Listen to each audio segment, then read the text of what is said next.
এটা তো এই তো আপনারা যে গাড়ি ঘুরছে তো আপনাদের পয়সা না, আমাদের ট্যাক্সের পয়সা।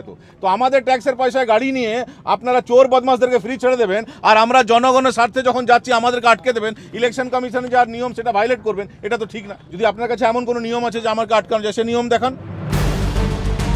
চতুর্থ দফায় উত্তাপ পাণ্ডবেশ্বর বিধানসভার হরিপুরের কাছে পুলিশের নাকা চেকিং, আর তাতেই বিজেপি নেতা জিতেন্দ্র তিওয়ারির গাড়ি আটকে দেওয়ার অভিযোগ।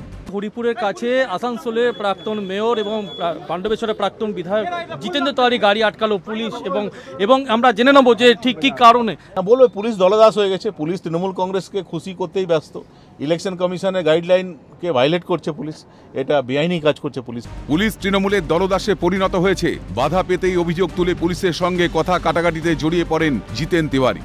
এটা তো এই তো আপনারা যে গাড়ি ঘুরছে তো আপনাদের পয়সা না, আমাদের ট্যাক্সের পয়সা। তো আমাদের ট্যাক্সের পয়সায় গাড়ি নিয়ে আপনারা চোর বদমাশদেরকে ফ্রি ছেড়ে দেবেন, আর আমরা জনগণের স্বার্থে যখন যাচ্ছি আমাদেরকে আটকে দেবেন, ইলেকশন কমিশনের যার নিয়ম সেটা ভায়োলেট করবেন। এটা তো ঠিক না। যদি আপনার কাছে এমন কোনো নিয়ম আছে যে আমাকে আটকানো যায়, সে নিয়ম দেখান। পুলিশের তরফে দাবি, জিতেন্দ্র তিওয়ারি ওই এলাকার ভোটার নন, তাই নির্বাচনী বিধি মেনে ভোট গ্রহণের সময় তিনি এলাকায় ঢুকতে পারবেন না। এদিকে সংবাদ মাধ্যমে কথা বলতে গিয়ে নির্বাচনী নিয়ম নিয়ে অসঙ্গতি ডেপুটি ম্যাজিস্ট্রেটের। এবারে আমি একটু নিয়ম একটু এআরও ম্যাডামের সাথে কথা বলি। স্পষ্ট নয় আপনার কাছে যে কি নিয়ম, মানে নিয়মটা আপনার কাছে স্পষ্ট নয়।